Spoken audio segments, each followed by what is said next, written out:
Hello and welcome back. In this episode of Life Writing with a Latunda Penn joins me to discuss being a surrogate and some other life matters as well. Hey, Latunda, welcome to the podcast. Hey, Chris, thanks for having me. I haven't physically seen you in forever.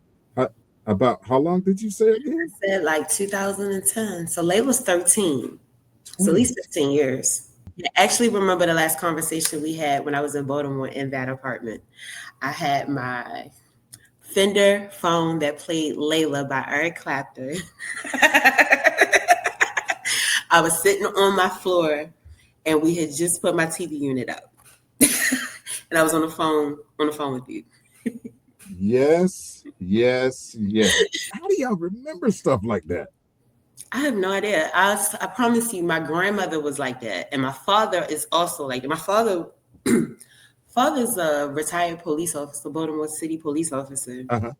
He used to teach us how to do that. So when we would walk past something like a car, we had to say what it was. So it was AE King 210. It was Apple Eden King 210, or Apple Eden King February 10th. So it was crazy stuff like that on how we would remember stuff. So when we would walk past someone, my father would be like, what do you look like? What do you got on? Whatever. And you had to remember exactly what they had on. And it taught you, because at first I thought it was mean, but it taught you to be aware of your surroundings. Aware of your surroundings. That's right. And my son was good at it on his own. This one I had to teach her. And she's developed to become that well. It's become well. But she still needs some work done. She's still in the cell phone world. Jason was born in the 19s, so we got some we got some work. We could work with him since he was born in the 19s. Something else. Over the years, be it social media, of course, seeing, this the mother in you, right? This surrogates. This is one of the topics that you want to talk about. I was like, you know what? Just to get some insights in it, just for my edification, because I've seen it. I want more African American women in it. This is what I want. I'm seeing some more on TikTok, which I'm proud to see, but I want us to get out this taboo of fertility. Right. We are in a situation where if I wanted to have a baby, well, as a woman or a gay woman, it's easy for me, but but if I wanted to have a baby and go get sperm from a sperm bank, it's either going to be white or Asian. I want me a black ashy baby. So I wish more men, our kings would donate. I wish more of our queens would donate eggs. I don't want a white or Asian baby. They're beautiful. I've had them. They're gorgeous. They're smart. They're all of those things. But I want a black ashy baby named Father got Tyrone Johnson bloodline. That's what I want. Whoa. So okay.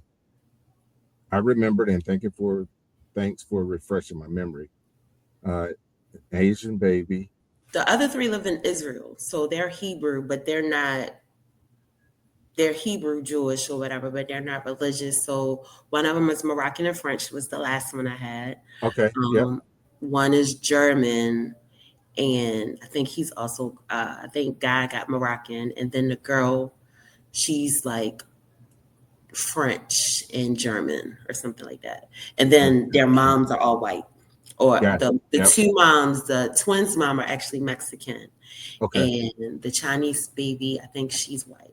That's right. I forgot the twins. Yes. The twins. They have their dads are in the same relationship, same sex relationship. So I had each of the dad's baby, same mom donor, 2 different sperms. Science is a beautiful thing, ain't it? Okay, obviously we're gonna circle back to the surrogacy, right? That's the central thing. Before we go there, though, tell us just a little bit about Latunda. Okay, I'm from Baltimore, Maryland. I'm a daughter of a retired Baltimore City police officer and a former correctional officer. So kind of raised up in we was like the Joneses in the hood. Like we didn't go without, we always had, but we understood. I had the peanut butter that had the oil on top that said peanut butter and black in a white can. Not because we needed it, but because people gave it to us and we were blessed. Like people blessed us all the time. And so I experienced it, even though I didn't have to experience it. That was the blessing coming up. I'm still friends with majority of my friends that I grew up in my first neighborhood. So loyalty and friendship is a big deal to me. The one thing I learned in my lifetime is blood doesn't mean everything. So to me, friendships is a big deal where I can create my own family. So majority of my families, like Layla's aunties and uncles, are friends that I've known from before I can remember, since I was 3, 4, or 5 years old. I grew up in East Baltimore. I went to some schools in Baltimore, Northern, Poly, touched Morgan. And I love running the streets, all in Baltimore. But me, myself, how I am now that I moved to Atlanta and had Layla, Right. woo, Layla, Layla started something in me that I didn't know. Like my son is my best friend. My baby girl is my best friend too, but my son is like my sidekick. We grew up Right. together, Yep. and I talk to him like a little human. Like that's my best friend. And I never felt like I was raising him. He was like a little human. He always respected me. Good. He's a good kid. Mm-hmm.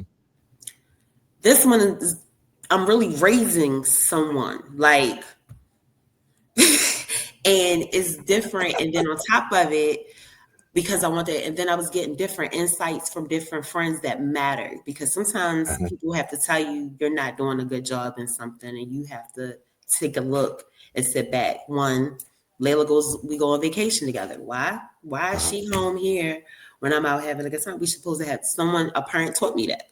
Okay. Now she goes with me where I go. Education is very important. With my son, yes, we read the newspaper and stuff like that. That was all that we went through. Nothing more. With her, we're going to college tours. We're figuring out different schools. I see the path of how the importance of instilling that type of information into your child. Right. And then them having young parents that was probably making the mistakes I was making as a young mom. And I'm having like the kids, I usually have so many kids. We moved from our old neighborhood. But in that neighborhood, I'm known as Miss Lala. But here, no one knows me yet. So the kids are always at my house to the point where DFAX was keeping them. Miss Lala. Yes. Yes. The kids would come here. They would stay. I would have like Gatorade and chips for them at the, just always had something going on with the kids. We got air mattresses and everything for them to come, and the kids would know what to do because most of them stayed with me anyway. Wow. And it was a nice thing. I missed that about my little community when I lived in Georgia. Lived in near the airport. But that was something that came out from Layla. So I wanted to be closer to her friends because my son wasn't social. He's just like me. Like he's extroverted but introverted. Like we could be out, but after this, Chris, I'm going to bed. I don't want to talk no more. My phone on D&D. And my son is the same way. Layla is a social butterfly. She wants to be around everyone. She wants to meet everyone. She's very outgoing. Her pregnancy was so easy. Wow. Okay.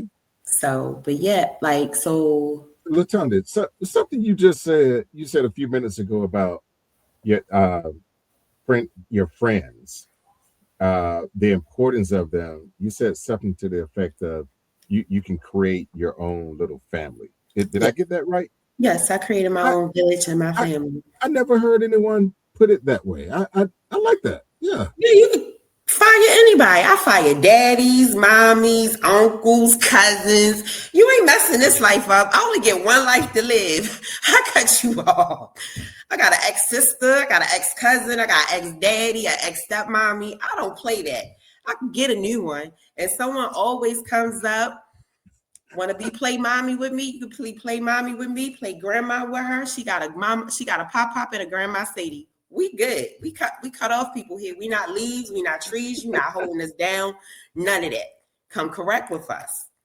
The level of enthusiasm when you were talking about the surrogacy, Um, I mean, obviously, because you've done it multiple times, yes, it has to be there. But so let's go back to the surrogacy.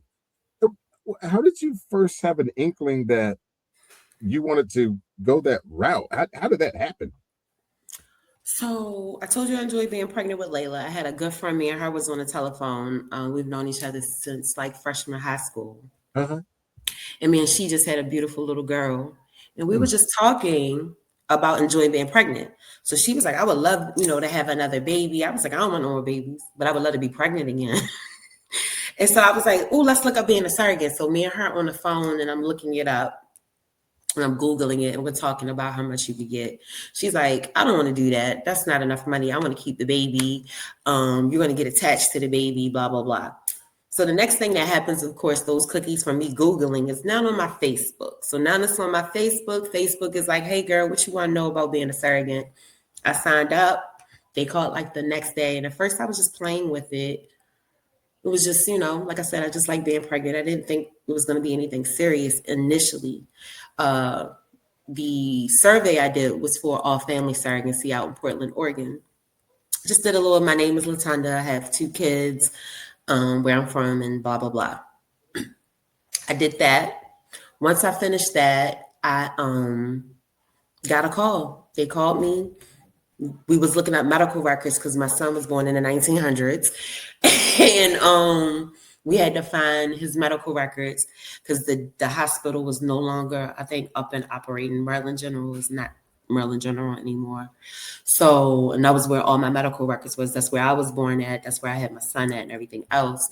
So we started the process. Next thing you know, a year later, I'm matched with the parents. And a few months after that, I'm pregnant with their babies. And this all started from a conversation on the phone with a friend. And you got hooked, for lack of a It better word. was so weird. Like, I was so miserable pregnant with the twins.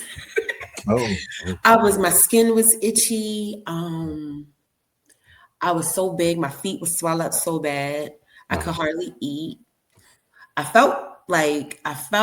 at the same time, I felt amazing.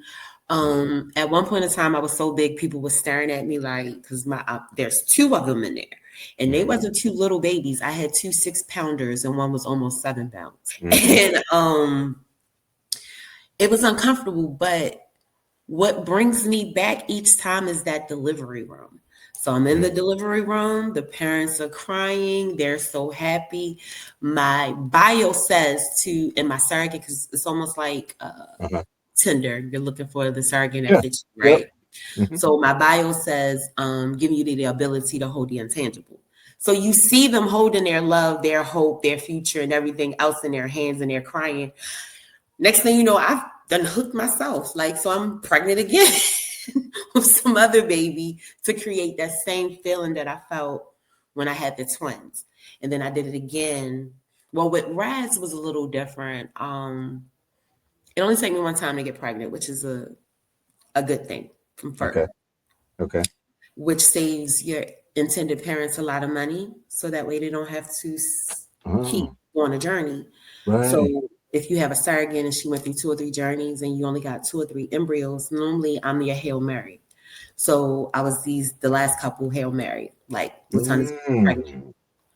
I'm older, so they have fear of that because I am an older woman. I had Right. Brad at 42, and I had the Chinese baby right before he was due on my 40th birthday, but his name's Dumpling. I had Dumpling on Ah, the 12th, yeah. and so, but yeah, they know it's only going to take me one time, and because it's only going to take me one time, they Yeah. kept asking, well, what do you think? This, and I'm like, look, once it's up, it's stuck. I promise you, you good. Yeah. Yeah. And so now, if I'm like, I was like, didn't want to get them too excited because I got positive pregnancy tests at home. I waited for Uh-huh. that blood test. Okay. Once I got that blood test, like a week later, and sent them that positive pregnancy test, they were like, oh, I can't believe it, because at first they had a baby already. She was like 3 already, Uh-huh. and it took 3 times to get her. Wow. So the next surrogate, it took her 2 or 3 times and nothing happened. So then it's me, and I'm just like, boom, yeah, we having a baby. You touched on a few things within that part of the story. Mm-hmm. but I wanted to ask you something about just the most memorable part of it. So the one thing I love about all family surrogacy is they allow me to bring someone as like a support person for me, right? And they Uh, pay everything for me. okay. I brought my son. Oh, You want to laugh? This is a story that's going to go complete left. You want to go? let's go. Let's go. I brought my son. My son is done with the military. He's back from Japan. I'm Uh-huh. like, normally I bring single moms that are overworked so they could, because all we're going to do is sleep all day because that's the only thing I can do. I'm on bed Okay. rest. So they get Uh-huh. to sleep and order bed, I mean, Room service service, or room whatever. service Yeah. all day. Uh-huh. I invite my son. He gets back from Japan. I'm excited to have my son. And again, we just, I like to, chop trees and sit on clouds. My son just back from the military. It's been a minute since he chopped a tree or sat on a cloud. So he's like, he calls me Yai. He's like, Yai, I want to chop a tree and sit on a cloud with you. I said, we can do that. He's grown now. We can sit on a cloud and chop a tree if you like, son. Let's go ahead and do that. I said, listen, I like to do this type of stuff. I like to move when I'm on my cloud. So we got to move on the cloud. So let's walk. It's pandemic time, matter of fact. So let's Okay. walk there and get what we need. Now, understand, once I'm on this cloud and I'm finished chopping this tree, I'm going to be there's going to be a munchy monster that's going to come for me. And I'm going to have to give in to this munchy monster. He's with everything, right? Okay. We walk to the facility because we're in Oregon where you can do these things at. Uh-huh. We walk there. He sees the list of things. This man says he wants to try Pineapple Express. You sure you want to try this, son? I don't know if you want to try this. Are you sure? He says, yeah, I want to try this. We're going to try this. Okay. We're going to go get this. So we get it. Halfway through it, I said, okay, I'm done. He like, that's all you got? Like he like really talking to me like this. Like I don't have an iron lung. I said, you want to do more? He said, yeah. I said, okay, we can do more. So we chopping our tree on our cloud, walking back to the Uh-huh. hotel. Yeah. As we get back to the hotel, I'm like, okay, there's a restaurant. And I was like, ooh, I want a medium cheeseburger. I knew exactly what I wanted. I want a medium cheeseburger, French fries, diet. What diet? No, we're going to eat this right now. We get in there. This boy start passing out. He falling asleep. They kicked us out of the restaurant. They eventually kicked us out of the restaurant because he passed out from chopping What? this tree. I'm like, give me some food. I want this. I want mozzarella sticks. I want But but he was the one pushing it. out.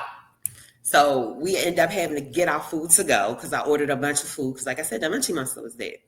So we get our food to go, right? And now we're in the elevator. As we're in the elevator, he feels like he's about to get sick. I was like, never again. Never again. Don't ever ask your mother. I said, see, I knew half of it would have been fine. You would have been fine. We would have walked there. You would have been in the clouds. But that was me getting pregnant with Dumpling that day. I went to get pregnant with Dumpling. Dumpling. I love that name, Dumpling. I love that. I And love and that which that's the kid that's the Chinese kid? him. No. Yeah. Okay. He's Chinese. So it's the That, super twins. and where is he? Where is He's in he now? China. He's in Shanghai. Oh. Yeah, that was funny. So it was the Chinese flu that Trump called it. So they couldn't come straight here to get home. Come here to get their baby. So it looked like I was going Oh. to have to adopt a Chinese baby Oh. during the pandemic. I bet everything tied to that was memorable. It was Well, so memorable. They were scared to come here because of the Chinese or the Asian hate that was going on. oh yeah, yeah, What yeah. I loved about what Ivan said. Ivan, I had Ben's baby, but Ivan is the one that speaks English. Okay. So Ivan was like, I'm so scared about, the Asian hate. But the more I look up what's going on in America, I don't understand how Black women deal with what they. Woo, when he said that, I got chills. When I Mm-hmm. say I got chills, I got chills. Like, you see me? You Mm-hmm. see me? Like, he said that. I remember him saying that before he had actually came over to the States. Mm-hmm. But they sent me some beautiful pictures of Dumpling for Christmas. Wow. Yeah, they're So pretty. so stay there. So how I- how often do you interact with any of them? Well, we're on WhatsApp, so Okay. when I'm pregnant and when I'm about to get pregnant, it's almost every day. Once I have the baby, Uh-huh. once they leave the States and go back to Israel or China, Right. it's like once a month. Right now, and I talk to them Okay. about once every 2 months. Okay. I Okay. talk to each one of them like once every 2 months. So I know I listen. I'll hear from the twins next month because it's my birthday. And they'll send me my Okay.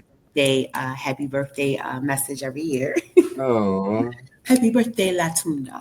I'll get that Oh. every year. So I'm excited to get that. Wow. But yeah, Man.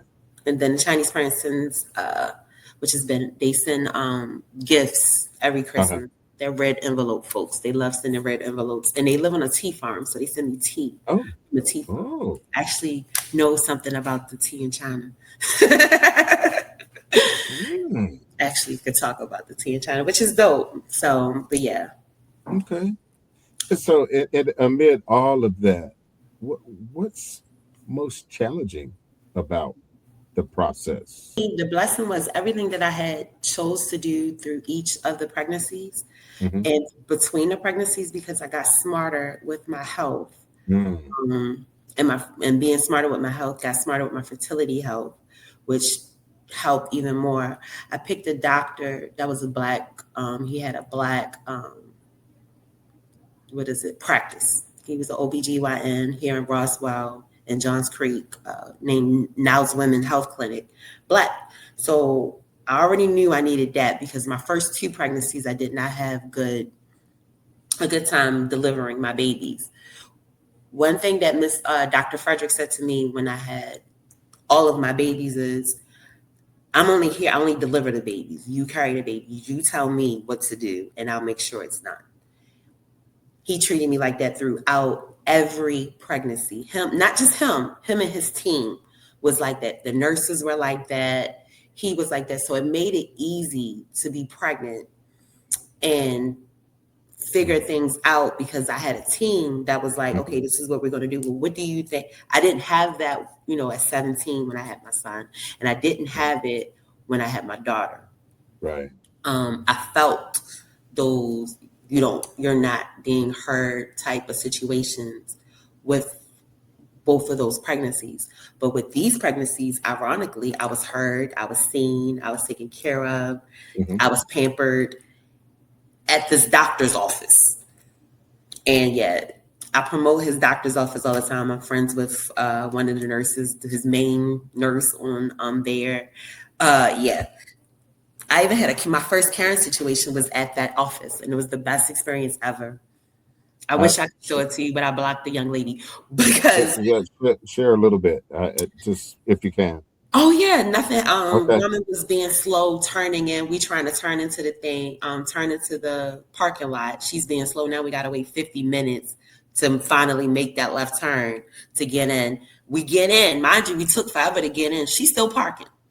Like, you slow B, if you don't hurry up and get the F out my way, I gotta pee. I got this baby sitting on my bladder and get down tail. So I beat the horn, get in, hurry up and back in. Maybe I'm doing the most. I don't know. So I get in, sit down, me and my homegirl, we take a seat.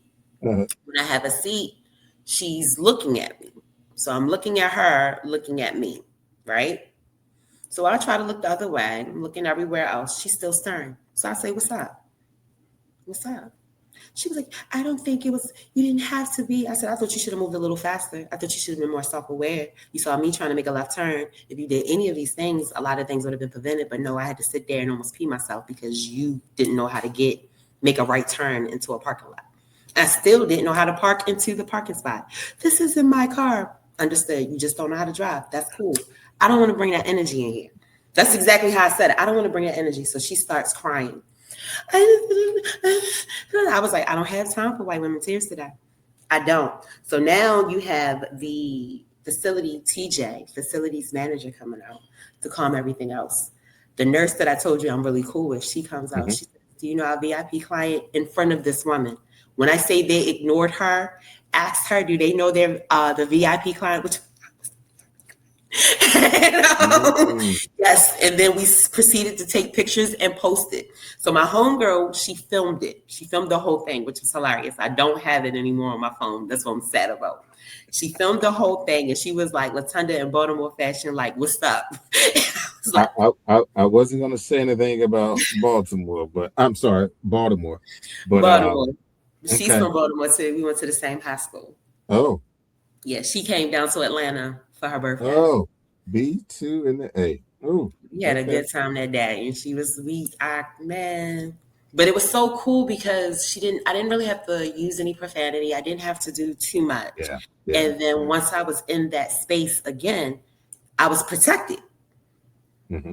That was a Yeah, little white woman that was like, "Hey, have yeah. you met my VIP client? Our Right. VIP client. This is Latunda." Uh-huh. Yeah, again, that doctor's office, and he was like, "Miss Penn, you're over 40. You keep having babies." I was like, "What are we gonna do?" That's right. That was the one, and then, like you said, you had another one 2 years later, right? I had one right before I turned 40, and then I had Raz at 42. I just turned Wow. 42. What is life like for you afterwards? Like that period now that it's done. They're off with I their want parents. to hold a baby. You ain't listening. I want to hold a baby. I want to smell the baby ears. I want to smell the baby neck.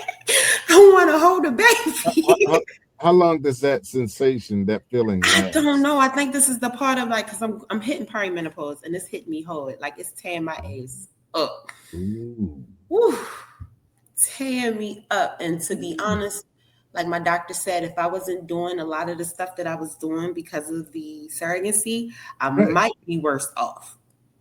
Ah. When I say perimenopause, I got rage and I love it. What do you mean you love it? Because a lot of times I let stuff go. I'm like, Oh, okay. No, I'm tracking. yeah, Yep. now it's like, B, you got me effed up. Yes, it's that Yep. serious. Yep. I feel so empowered. Like I remember when I was I can't remember, I think I was like I had to be like in my early 20s, and I want to say Oprah had just turned 50. She had Uh-huh. this red dress on, had everybody wearing black and white. She wore this red dress, black and white checkered floors. When I say shorty was bad. And she said something about once you turn 40 and you're 50, she says, is you just get this. I thought that lady was talking about, she was not lying. It's like Mm. such Mhm. an empowerment. Like I had these young ladies approach me the other day because of some he say, she say. And she Uh-huh. was like, well, did you say that? I was like, who is you to lie to? What power do you have? 39-year-old Latunda probably wouldn't have said that, but 45, almost 45-year-old Latunda was like, what power do you have for me to lie to? And I said it and it felt so good. It just, man, I'm loving the rage. I know I'm not supposed to. I talked to my doctor about it, but it feels so good. It feels so good. Like, But it sounds like the rage is there, but you know how to, keep it in in definitely in, Hulk in with it. check. Yeah, Yeah, I'm yeah. the Hulk with it. I'm always angry, but I know Okay. how to Mm. hold it. But man, it feels so good. Like, it Well, feels mo- empowering. most most folks don't have that toggle switch to be able to, or even that dimmer to keep it in check, and even when they know things are elevating. I try my best to keep it in check. When I don't keep it in check, it was warranted. Yeah. Okay. It was Right. 100% warranted. I don't go off lightly, but when I do go off, and the funny thing is, like, say if you're around me and I went off on somebody, it will surprise you. Like, why is she going off on him? Why is she going off on this person or whatever, whatever? Right. Then you find out, oh, she talked to them about this 50, 11 times. This was her straw. This is what happened. And a lot of times people don't know that about me. I didn't Mm. spoke about it. I didn't said something. I brought it to your attention. And now I'm going off. And to me, I'm teaching Layla to take up rum. because I didn't take up room. I thought it was good to be, pretty Mm-hmm. small. Like when people say I sound like I'm from Baltimore, but I don't really act like I was from Baltimore. Mm-hmm. Low key bothered me because people from Baltimore, we do know how to be angry and we know how to go off, right? Mm-hmm. Bedtime. Um, we know how to go off or whatever. Me, I normally chill. I lay back. I observe. Like it always took a lot for me to go off. Okay. But man, it's going off now. But you say you've earned it, So I mean, yeah, it is what it is. I've earned it. I'm ready to have grandbabies living somewhere by my like away off the woods, stuff like that. You were just sharing some of that, especially when you mentioned grandkids. So I'm thinking like, okay, no, this, the mother kicked in, the mentoring and the wisdom and all this stuff, right? A woman who's considering surrogacy, being a surrogate, like what are some of the things that come to mind that you would have her or tell her, to think about, consider, plan for, etc. One thing that I have to talk to Black women, because this is for Black women, Mm-hmm. when I talk to them, I need them to get out their mind they're going to be attached to the baby. No, you're not. Um, oh, what if I want to be with this baby? You're an extreme babysitter, and that's how your mind is going to be. Uh, you wasn't worried about you're going to get pampered as a woman. You're going to get all of these great things. You're going to get this money. My favorite thing to tell them is pull up their credit to see how much they owe, how bad their credit is, or wherever their credit is. See how much you owe. You don't owe $65,000. You're not $65,000 in debt. You might be $15,000, $20,000 in debt as a young 25-year-old woman that may have not finished college, right? Or didn't go to college. So you don't have any student loan debt or anything like that. You don't really have no real debt. So you have like $40,000 left to start a business, to buy that car, to put that down on a home. I want them to think bigger and stop. I'm going to be attached. No, you're not going to be attached to the baby. You're going to love that baby. Yes, it's going to be in you to love that baby. It's going to be in you because that's naturally in us. That's what make us a woman, or make us women. But I want them to be mentally prepared, not that they're not going to be attached to the baby. All that stuff that happened on Hollywood, that stuff that they show, it's the parents that's crazy, not the surrogates. The parents that will get on your nerves, not the surrogates. The surrogates just want everything to be happy. They want to have this baby and everything else. You're not going to be a Lifetime movie. It's Uh-huh. going to be cut and dry. You're going to be pregnant. Majority of the stuff you're going to be by yourself because the parent might live somewhere else. They're Mm-hmm. going to pay for everything. So you're going to get pampered. You know how many Black women don't know nothing about being pampered? Mm-hmm. They've never been pampered. They've never received gifts. Like I said, I made my friends, my family, just because I'm single. I had 2 male friends that were scared that I wasn't going to get anything for Valentine's Day. So they made sure I received flowers and stuff like this is, you know what I'm saying? They Oh made yeah. sure that because I was blessed because I know how to make my own family. Right. But Right. you know what I'm saying? But it's so many of us that get neglected. In this business, you're not neglected. They got your clothes. Man, I remember I was craving Ben and Jerry's pistachio ice cream. They in Israel. Why I got pistachio ice cream? They sent me Ben and Jerry's pistachio ice cream. And it's from Israel. I had dumpling will be 5 this year, April 12th, right? They buy you stuff all the time. I had your baby 5 years ago and you still buying me stuff. Mm-hmm. Because they are so thankful for you, right? Mm-hmm. And everything you do. Even if that's it, you have the baby, you move on. So many Black women just don't know what it's like to receive that. And then Yeah. when they're pregnant, like I said, I was hurt being pregnant. And I feel like that's how my doctor is. But when doctors find out, even though I'm not carrying anymore, that I'm a surrogate, it puts a different light on me that I get treated. I'm not gonna lie, I get treated differently. I get treated a little better. It's something I noticed as soon as I say I'm a surrogate, oh my, da da da. Well, we're gonna do this test. We're gonna look this up. We're gonna do this. That wouldn't have happened before they knew anything about me being a surrogate. Yeah. And I Yeah. want them to experience that any way that they possibly can. And this is one of the healthiest ways to do it. And becoming a surrogate, becoming a single mommy, um, develop such a divine feminine energy in me that I don't have to become or be in a masculine energy because someone around me don't. They lack that masculine energy. I can stay in my divine feminine energy without going out without it, being pregnant, having the baby, speaking up for myself, that mother energy, that you can't get pregnant, only I can get pregnant energy. It develops something in me that is so empowering in such a way that I want them to experience that. And I feel like that came from surrogacy. Um, all the other stuff, like what can you do to prepare outside of health and making sure you're not doing cigarettes or Right. trifling stuff to your body. Uh-huh. Other than that, yeah, I don't have nothing else to tell you. But mentally, Black women need to be okay to have a soft life.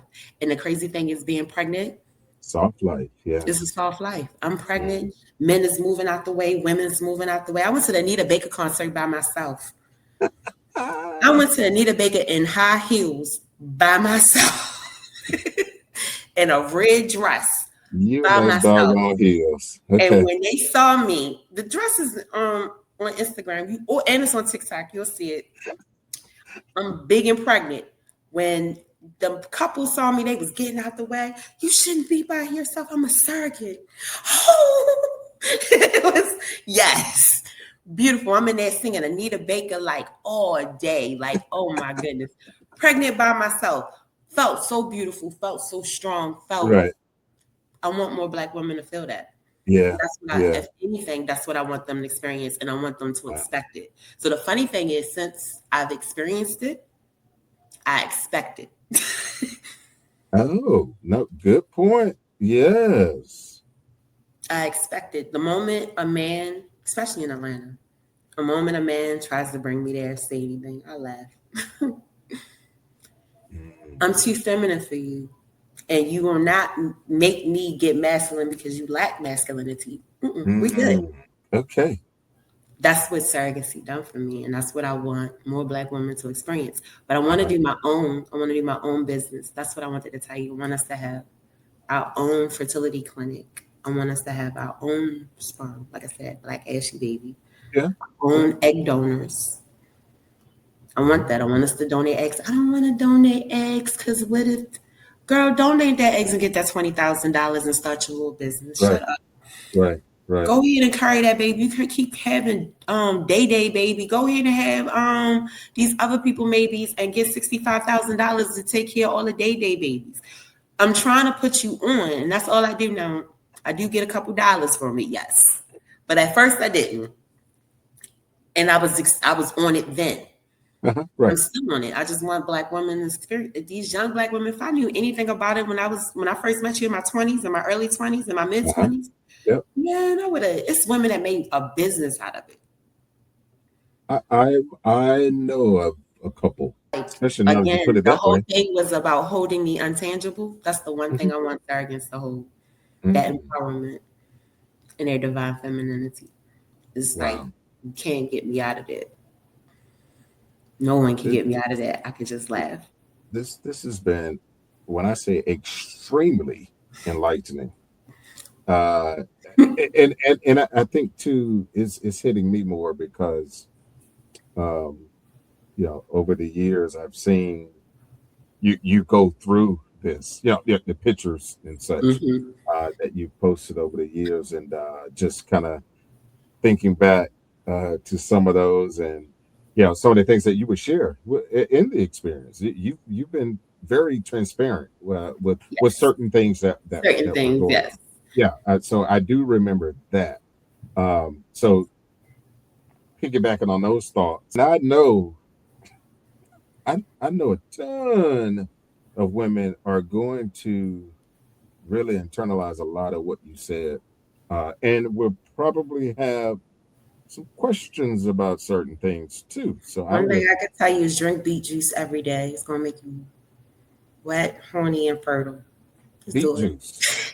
Beet juice every Yeah, day. yeah, That yeah, and my yeah. iron. Y'all The hear two that? things. I Okay. swear by that and liquid iron every day. And liquid iron. Yes, I do Geritol because it's cheaper, but they have other ones. They have like Murray Roofs and everything else. But it makes you it gives you energy that I Okay. can't take away. And if I don't have it daily, I can feel it Uh-huh. when I don't have it after a while. Oh. So if you do anything health wise, fertility wise, that's one of my favorite things. Mm. Latunda, Hmm. this has been a very memorable podcast for me. Um, let me start there. But no, in all seriousness, I get very enlightening. I mean, most folks don't think about some of the intricate things that come along with it. But I do know over the decades, certain friends who have either did it or thought about it and just froze up and never went there. And I do have one homegirl who, and I'm talking decades ago, wanted to, didn't do it, and fast forward 2 decades later, she she didn't do anything to prepare her to do it later in life, freezing eggs or Freeze eggs. whatever. I Yeah, speak on that too, yeah, because yep, once we black women, we get when we're smart and we worried yep, about our bread, we yep. get so career focused, we forget we might need to freeze a couple eggs. That's precisely what happened. Precisely what happened. Um, so yeah, And that's this is again, gonna. that's lack of like, even though she knew, the only reason why she was on the fence is because she don't know too many people that's That was in it. it. And No, that that's was what it. I mean. The more we have to do, like the more education we have in fertility, the more information that goes out in fertility, Yeah, and not just the taboo part of it. yep. Yeah, she could have had her baby at 45, 50. I mean, we live in the 80, 100. We cool. We cool. And I mean, I have a cousin that's 79 that don't look, no one believes she's a day over 50. Wow. Yeah. And she and it's not because of how young she looks, it's how she moves. She don't move like she's about to be 80. Whew. This is I, I'll keep you posted definitely with the comments and questions because I Oh, am going to receive some and I'm don't pushing them follow me. right over to you. Make sure they Um, follow me because yeah. my agency is in my bio. Or Uh-huh. family surrogacy. Okay.